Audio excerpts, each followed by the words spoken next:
شروع اللہ کا نام لے کر جو بڑا مہربان نہایت رحم والا ہے۔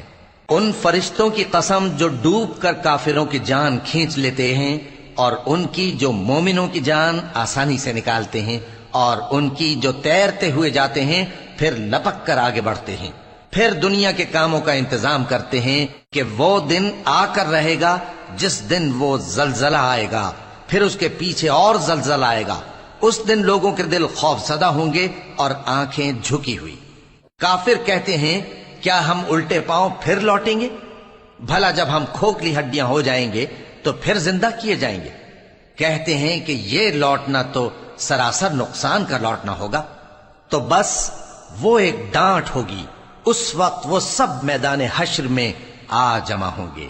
بھلا تم کو موسیٰ کی حکایت پہنچی ہے جب ان کے پروردگار نے ان کو پاک میدان یعنی طویٰ میں پکارا اور حکم دیا کہ فرعون کے پاس جاؤ کہ وہ سرکش ہو رہا ہے، پھر اس سے کہو کہ کیا تو چاہتا ہے کہ پاک ہو جائے اور میں تجھے تیرے پروردگار کا رستہ بتاؤں تاکہ تجھ کو خوف پیدا ہو؟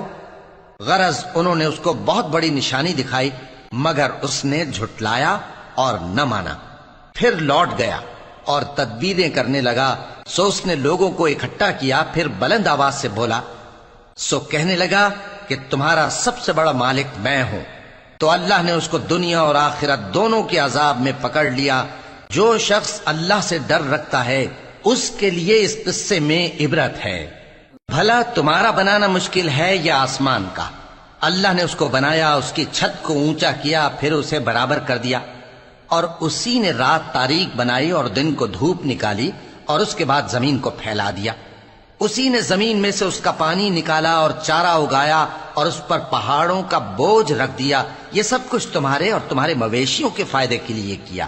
پھر جب وہ بہت بڑی آفت آئے گی اس دن انسان جو محنت وہ کرتا رہا یاد کرے گا، اور دوزخ دیکھنے والے کے سامنے لا کر رکھ دی جائے گی۔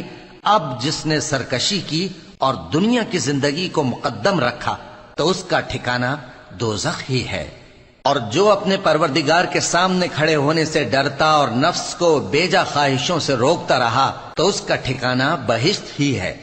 اے پیغمبر صلی اللہ علیہ وآلہ وسلم، لوگ تم سے قیامت کے بارے میں پوچھتے ہیں کہ اس کی آمد کب ہے، سو تم اس کے ذکر کی طرف سے کس فکر میں ہو؟ اس کا منتہا یعنی واقع ہونے کا وقت تمہارے پروردگار ہی کو معلوم ہے۔ جو شخص اس سے ڈر رکھتا ہے تم تو اسی کو ڈر سنانے والے ہو۔